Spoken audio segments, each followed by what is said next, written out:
This video is brought to you by John Robson Guitar Tuition. If you enjoy the content, please consider supporting the channel by enrolling on a course, purchasing some guitar lessons or a t-shirt, or you can join my Patreon. Now, on with the show. Hello chaps, welcome once again to John Robson Guitar Tuition. As always, I do hope you're well. It's Monday today, so that means we're looking at a solo, and the solo in question this week is one that I've had a few emails about and a couple of comments in the comment section of various videos and stuff. Would I please do this solo? So I will. Yes, here it is. This is the intro solo from Stevie Ray Vaughan's Texas Flood. You're going to hear me next demonstrating the solo and then a bit of an explanation as to what's kind of going on in the solo. Here it is.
Okay, let's take a look at what's going on in this solo. What we have is a blues in the key of G, or G flat if you tune down a semitone like Stevie did, but we're just doing it in standard tuning here today.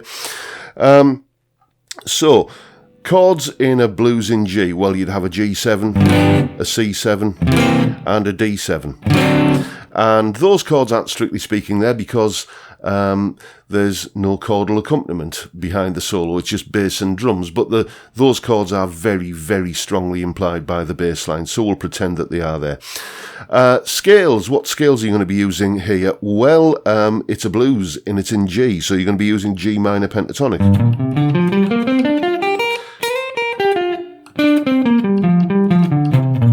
In various positions along the neck, and you will also be adding in some elements of G major pentatonic.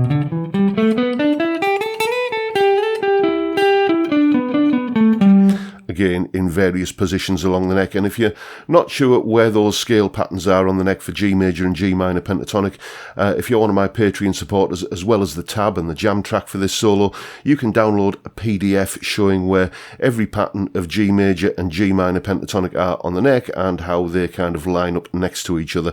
So grab that if you're in any doubt at all as to where your fingers need to be going on the neck. So that's a broad brushstrokes kind of look at what's going on in the solo.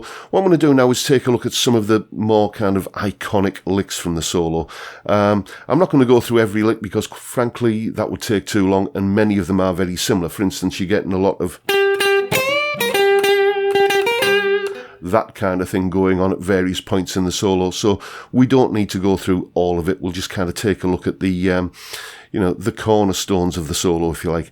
Well, let's begin with the intro lick, which is this. That kind of thing there, okay? And what you've got here is essentially a very useful little bluesy way of playing a seventh chord. And kind of a non-blues player would probably play G7 maybe like that, okay? A blues player will tend to just kind of hit the root note with the thumb like that, then bar this little B flat triad here, which gives a G minor seventh chord, and then hammer on to the major third, so you get that kind of thing. And then again, it's common practice to put this C triad in front of it, so you can get that kind of thing. And you can get really kind of funky with that if you want to, you know. Many blues tunes will kind of use that, you know.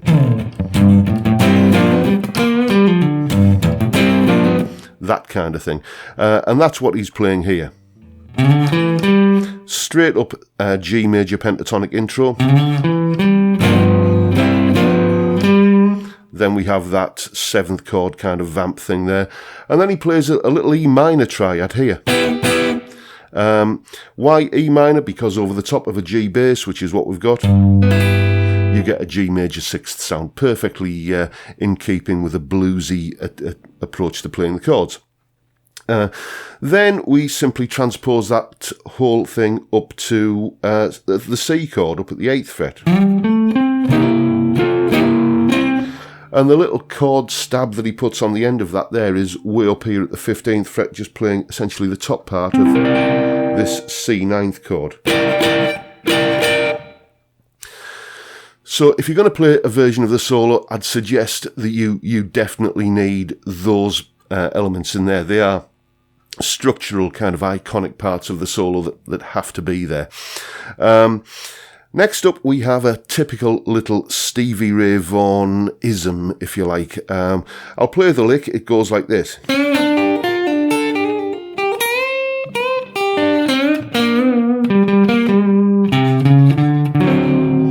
And you can see most of that is just coming straight out of the G minor pentatonic.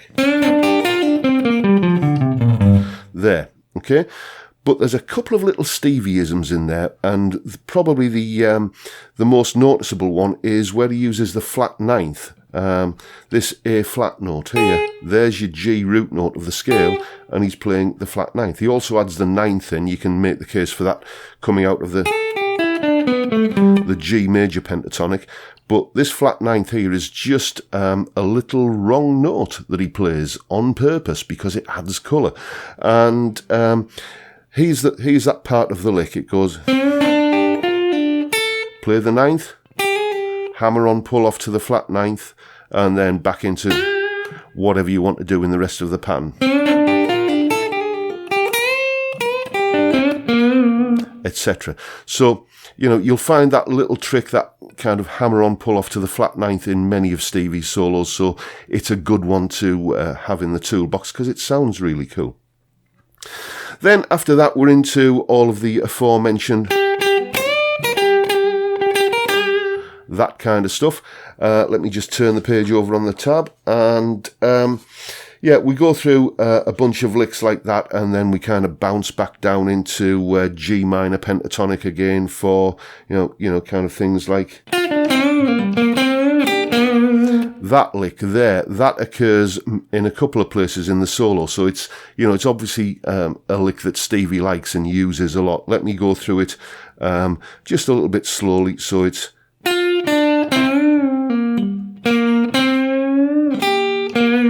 that kind of resolution there onto from the root note onto the minor third, which you can, again, standard blues practice, just kind of curl that slightly sharp up towards the major third. And then, after the first incarnation of that lick, we get another classic little Stevieism where he'll just go somewhere high up on the neck. I heard this as the 17th fret on the top two strings and just do that kind of thing. He puts that in a lot. It's almost like he's using it as a punctuation mark in the solo. Then, where else are we? Let's take a look towards the end of the solo, where that lick comes in again, actually. And then we go...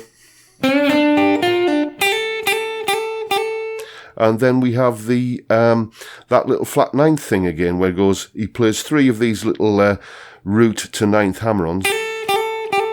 And then we go flat 9th. This time we slide down to the root note. And then into just more pattern 1 minor pentatonic shenanigans there. But that's, again, it's another instance where he's doing that lick there, so that little flat 9th thing there. Then, that's pretty much the solo. The only other things that he tends to do is when we're going up to the D7 chord, at the end of the turnaround, he will tend to walk up to the that triad there, like that. And that's pretty much all you need to know, really, in order to get a handle on this solo. You've got the intro part, the iconic, and then you've got the little Stevieisms like that, and chuck in a few of that kind of thing there, and you pretty much got all of the component parts that you need to put together a version of this solo. Have fun. And as I mentioned in that little clip there, you will, up on my Patreon page, you will find a full tab for the solo in both Guitar Pro and PDF formats, and a jam track such as it is, because, there's only bass and drums there. I'll also put that little clip there with me demonstrating and explaining the solo. That's going to be up there as well, so you can download that and, watch it as many times as you want.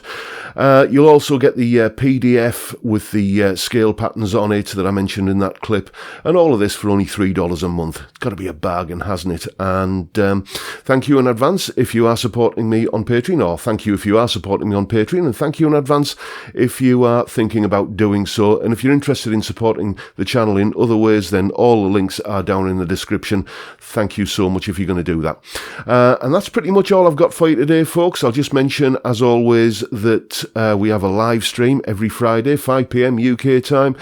Just a bunch of middle-aged men sitting around having a beer and having a natter. It's a great way to kick off the weekend. I'd love to see many of you there if you're so inclined. And that's pretty much it for today, folks. Thank you for watching. Thank you for your time. I look forward to seeing you all again next time around. Stay well, folks. Stay safe, and above all, stay sane. Bye for now.